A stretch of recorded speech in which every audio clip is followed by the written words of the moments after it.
নিজেকে কোন কাজে বেশি ব্যস্ত রাখা? ঘুমানোতে। হাসতে খুব পছন্দ? হ্যাঁ, অনেক পছন্দ, সারাক্ষণই হাসি। ঘুরতে কেমন? হ্যাঁ, ভালো লাগে, অনেক ভালো লাগে। লেখক হিসাবে কারে পছন্দ? সাদাত হোসেনকে ভালো লাগে, কেমন ভালো লিখতে পারে, দেখতে সুন্দর। যখনকার কষ্ট পান বেশি কি করে? গান শুনি, কার গান শুন? অরিজিৎ সিং এর শুনি, আতিফ আসলামের শুনি, হিন্দি গান শোনা হয় বেশি। জীবনে এমন কোনো মানুষ আছে যার কাছ থেকে বেশি কষ্ট পেয়েছে? আছে।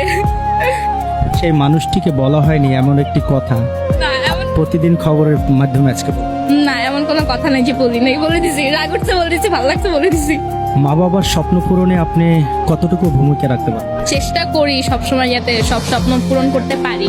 আম্মুকে আমি অনেক বেশি ভালোবাসি, আর দুইটা কি বলবো, সবসময় মানে আম্মু আমার সব ইচ্ছা পূরণ করে, কিছু বলার আগেই সব হাজির করে।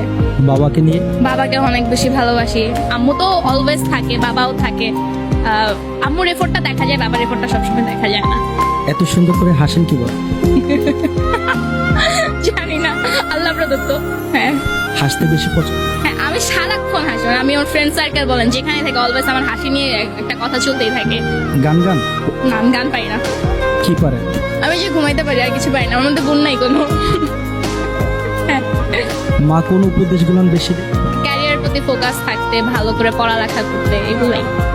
ভালো মানুষ হব, ভালো মানুষ হওয়া যাবে ইনশাআল্লাহ। ভালো মানুষই আমি, খারাপ না। অনেক ইমোশনাল আমি, এই জিনিসটা আমার ভালো লাগে না। যে কোনো কিছুর প্রতি, মানুষ, পশু, পাখি বা একটা সামান্য জিনিস, যে কোনো কিছু অনেক বেশি ইমোশনাল। বড় হয়ে কি করার ইচ্ছে? এই যে প্লেন চালানোর ইচ্ছা আছে, পাইলট। সাধারণ মানুষের প্রতি আল্লাহ যদি এরকম তৌফিক দেয়, সবাইকে হেল্প করার ট্রাই করবো সবসময়।